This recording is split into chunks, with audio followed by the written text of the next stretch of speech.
Hi everyone, my name is Janett. I do apologize for taking this long to put up another video.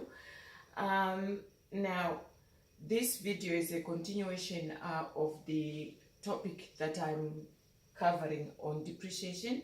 I just thought I would cover safety as part of that because someone has posted something that has resonated with me, and I've recently also attended a conference about amazing women, and this conference was organized by Pastor Yeo. Good on you, mates. You are blessed. You're a blessed lady.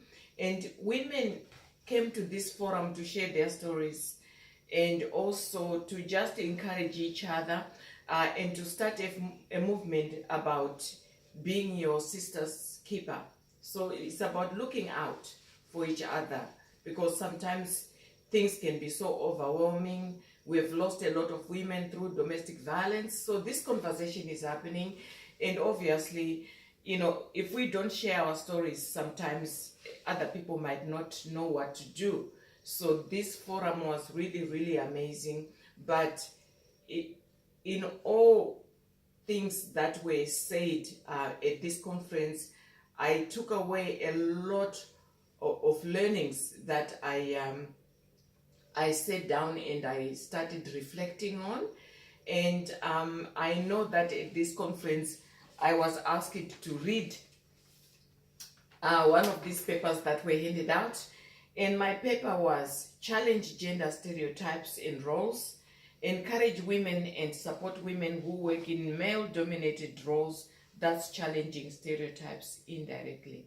So whilst we are talking about gender equality and everything else, but the main thing that needs to happen right at the beginning is to make sure that at least everything happens in a safe environment. So I'm just going to talk about a few of the things that I reflected on, and I'm going to also add to this conversation through this video. I'm just going to contribute just a little bit. I'm not going to talk much about it, but if some of the things I'm going to talk about are happening in your clubs, in your churches, in your workplaces, or wherever you are interacting with other people, if there are similar incidents, you might need to talk to your colleagues, because it shows that maybe this is happening on a regular basis in all different environments. But some of the examples I'm going to give, if they are real in your environments, will be purely coincidental. I'm not going to reflect on a certain event in a particular organization. I'm just going to cover the topic from a humble point of a person who is been involved in different workplaces as part of my career as a nurse. Now, I'm just going to talk about safety at the moment, and looking at what was discussed at all the conferences that I've attended so far. Everything talks about legislation, but there's no legislation sometimes in the home environment. There's no legislation sometimes in a club. So in this particular video, I'm not going to concentrate on a particular legislation, but for those who are working, obviously this will be referring to the Health and Safety Act of 2014. Now, there are some things that are quite obvious with safety. There are policies, there are procedures, and there are some things that we learn, and there's a lot of education about it. But there are some things that are not taught. The definition of health itself talks about the physical and the emotional and psychological aspects of that person. So when you talk about the Work Health and Safety Act, for example, it is quite elaborate about injuries, physical injuries, broken finger, broken leg, loss of a limb, things like this. But the psychological part and the emotional part is quite tricky. It's quite tricky because it doesn't show until someone says, this is how I feel. And they need to be assessed as to exactly what has happened. So, whilst this topic is about safety, it's also going to address mindfulness as part of safety. This is just about thinking before we act. Just thinking about a colleague before you do something. Just thinking about your actions, how they are going to impact on the other person. But this has got to come naturally. If you don't have it in you, you don't have it. You cannot learn to be kind. You've got to be naturally kind. It has got to be in your DNA. You've got to have the internal mechanisms in yourself to be kind. So people think, oh, I didn't think about it to be kind. Of course you wouldn't think about it to be kind because you are not naturally kind. So wherever you are going to interact, you are always going to meet people who are not kind at all. They hate the world, they hate themselves, everything is negative about them. And they don't serve you in any way. So you need to just be mindful as to how you interact with these people, because they are everywhere. You can't discriminate against them because it's not their fault that they were not born with anything that is kind about them. You know, it's something that they just lack. It's like someone who does not have maybe a finger. You know, you're just born without a finger and it's not your fault. So they are just born without any kindness or emotion. So you can't do anything about it. But it is then of a concern when that person is running around the workplace holding a safety banner, talking about safety. And you think, oh, okay, they're talking about safety. Let's see what they do. And then you notice that, oh my God, they're actually causing a lot of harm in the workplace. So what do? What do? They hold a safety banner, but if you look at exactly what they're doing, they are causing harm.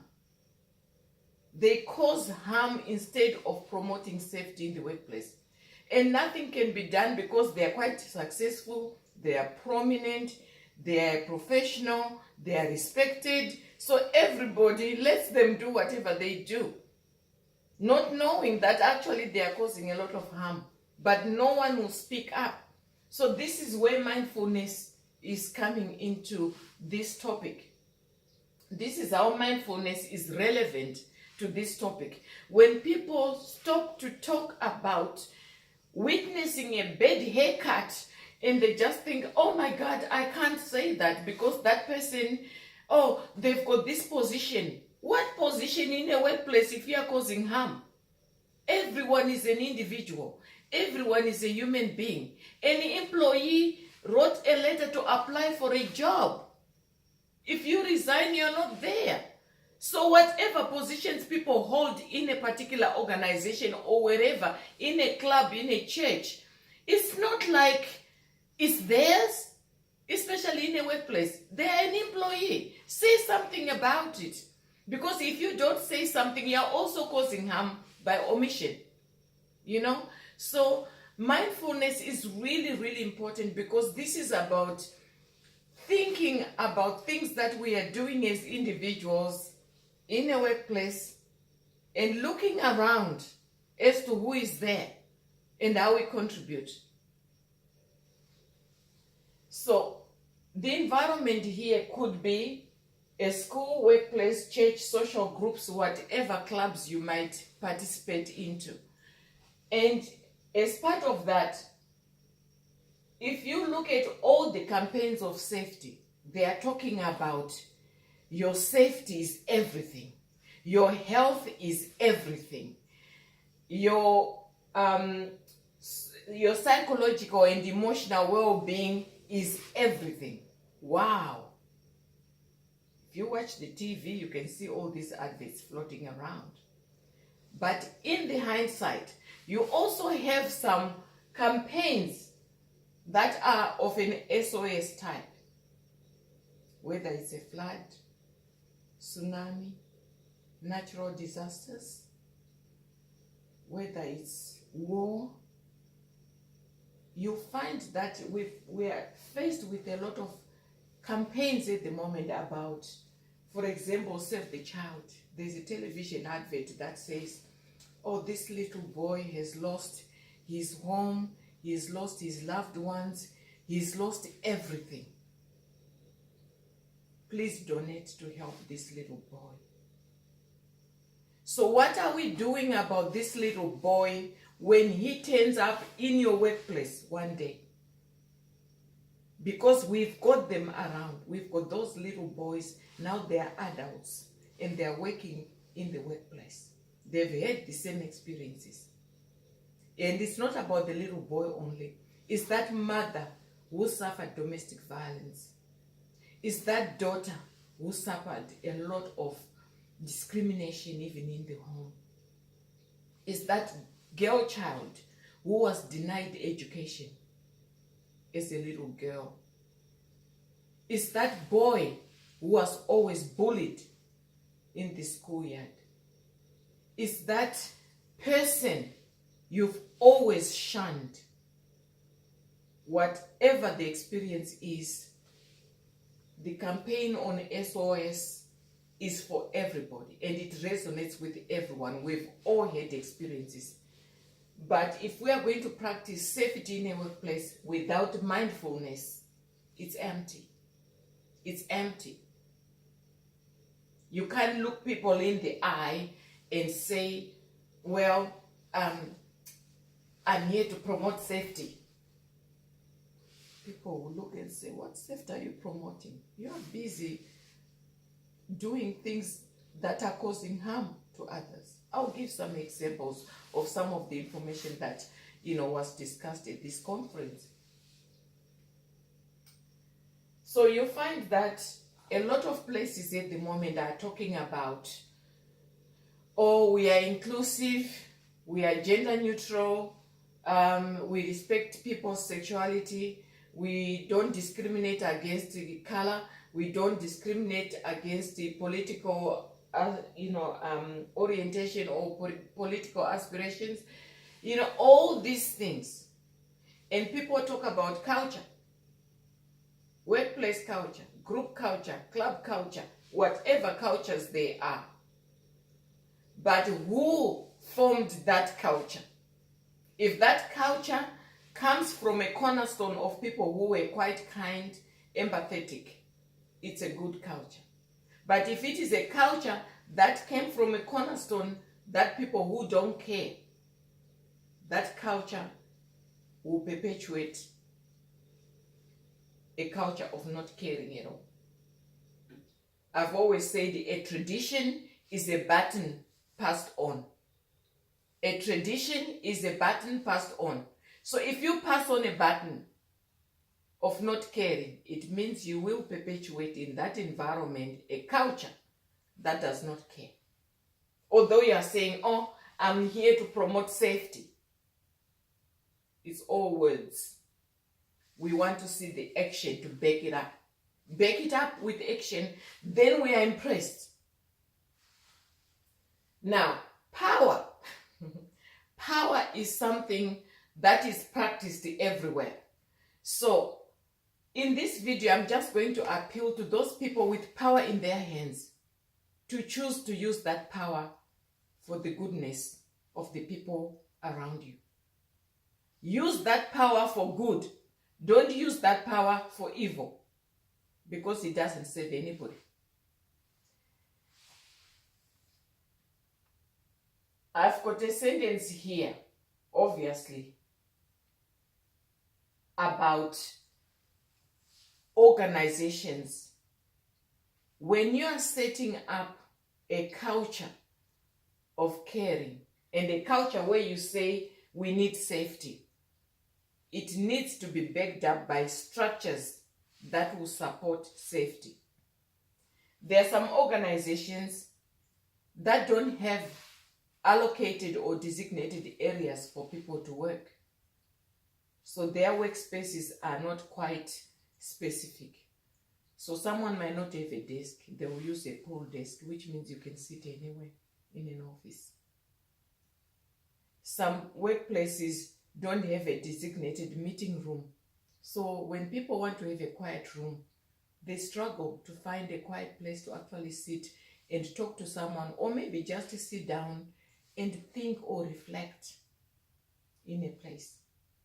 So when you're talking about safety, there's also need to make sure that there are structures with that environment that will support what you're trying to preach.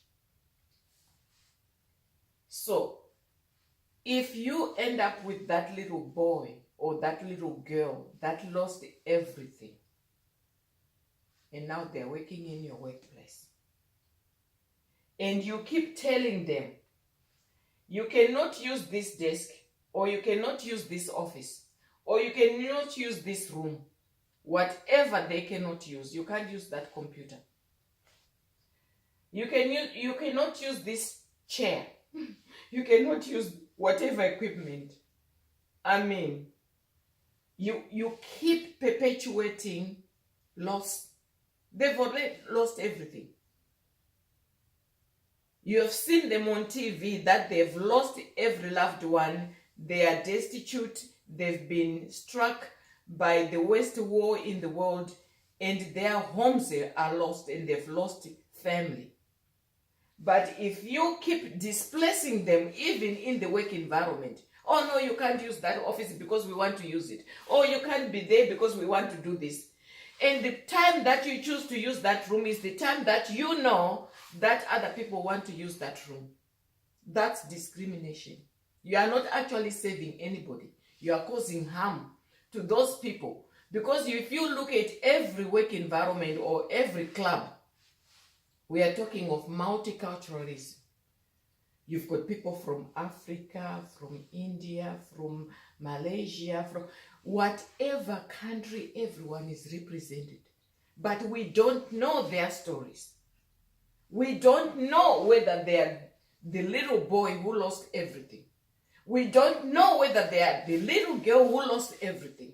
But they are working with you, and you keep denying them to use a particular room where they can just sit and write even some notes, or they can meet a colleague, or they can just talk one-on-one.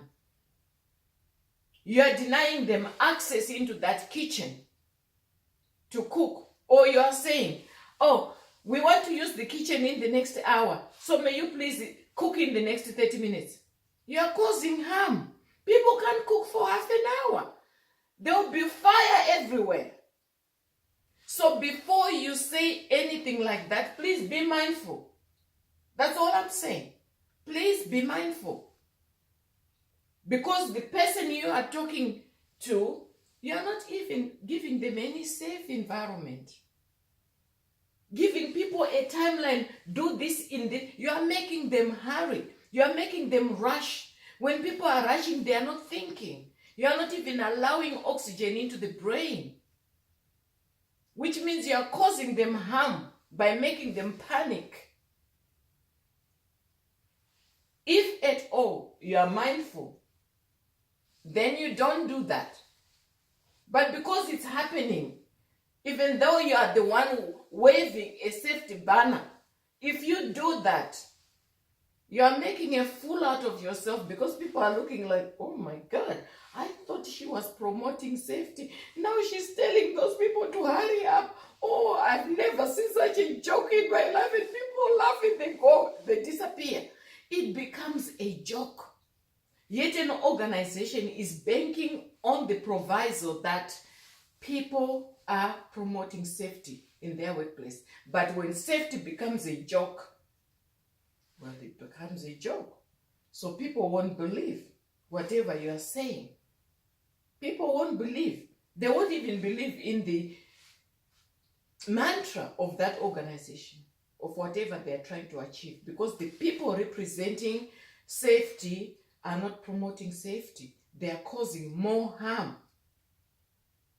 So, what do we need to do?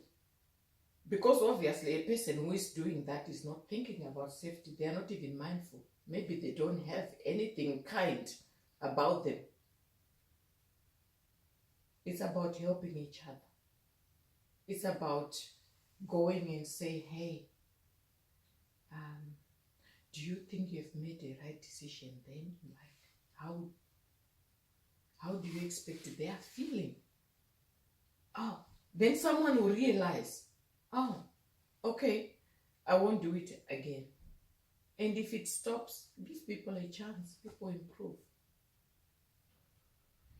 But please do not promote things that you don't believe in. And be mindful. I'm really, really happy and I'm really glad that these women at the conference started actually a group of minders, a group of mentors about being your sister's keeper. It's about looking after each other, because at the end of the day, we are all humankind. We are all human. We need each other. We can't do things on our own. We can't exist in a social vacuum. We need each other. And so that's why we all pledged and we put our hands up to say, we are going to help wherever we are needed. Let us know. We will be there to help.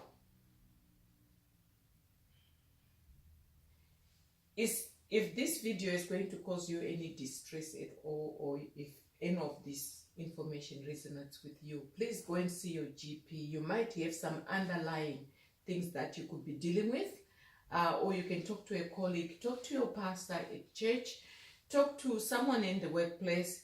Use your internal systems so that at least you can go through this.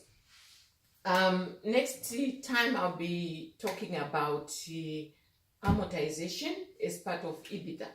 Thank you so much for watching. My name is Janett. I do aged care and I love aged care. I'll see you next time. Cheers.